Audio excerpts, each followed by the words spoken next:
Hello and welcome to another episode of Squirtified Engineering. I'm Sprutis, and if you're new to the channel, then please consider subscribing so you can stay up to date with all my different projects. So it's time for another episode of the Supra, and we are going to work on the rear hubs because the front ones are starting to look nice. The rear ones are still rusty brown. But first, I'd like to show you this.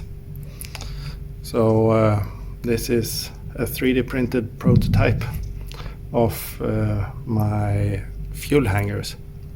So I've printed them in two directions. So you see short end, and on this the bottom, the true bottom. Roughly 4 hours to print 4 pieces. If I would have used my normal settings, it would have been 8 hours. So I need to work on that, but let me show you how it looks. So here we have them. So as you can see, this is the surface with the blue tape is the one that was down towards the printer table. And so these were printed like this, and these like so, and so. So the idea here is AN8, AN6, 10mm stainless, and then the brake line. So fuel feed, fuel return, ventilation for the fuel tank, and brakes. And I guess it's easier in this one. So I will have an M5 screw going through this, and as you can see here, there is a bit of a cutout. So there will be a plate in this area, and then it will sort of go out and attach to the frame of the car.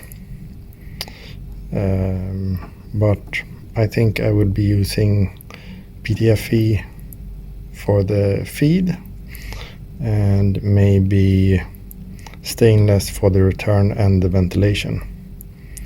I have to look into that, but I think I only have AN6 hose enough for the shorter areas. But yeah, I will talk more about this in my 3D printing segment. But I just wanted to show you this as it will become a part of my Supra. And I think it's a pretty good idea.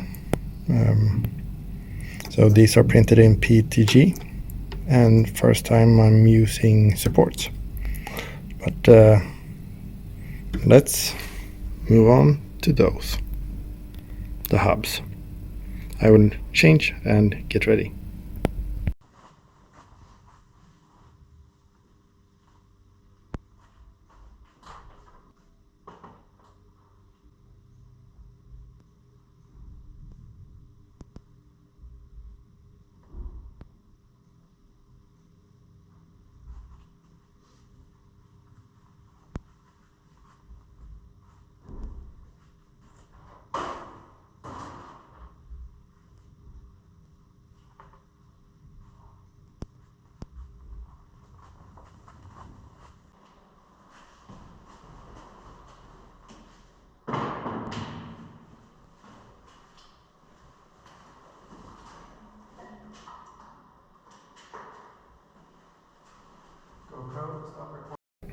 So before I start, I'd like to show you the condition that they are in at the beginning of this episode.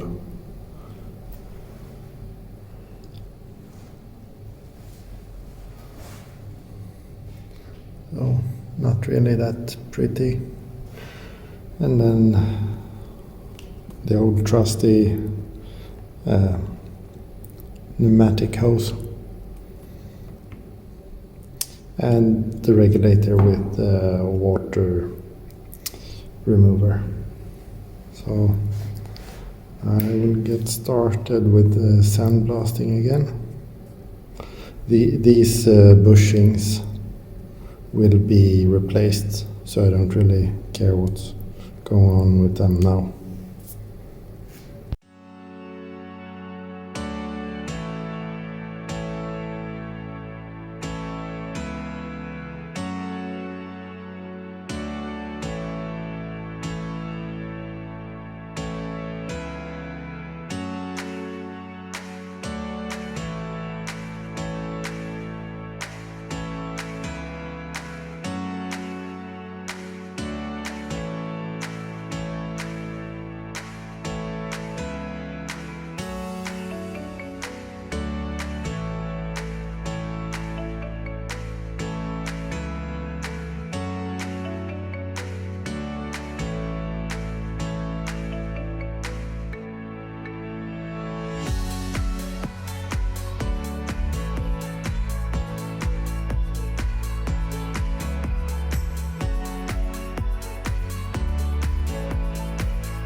So it's not going as well as I'd like it to, but I think the nozzle is starting to get worn, and that in combination with the sand getting broken down into smaller pieces might work in a negative way for me.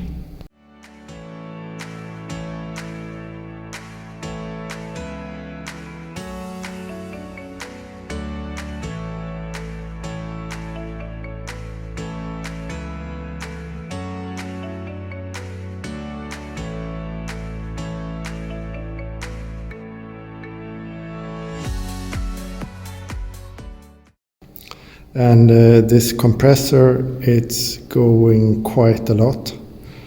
I don't get much blasting time before it needs to refill. We do have another compressor, so I'm gonna see if I can connect them in series, because I can't get the other compressor in here. But then that one, which is much bigger, it would be able to provide some support.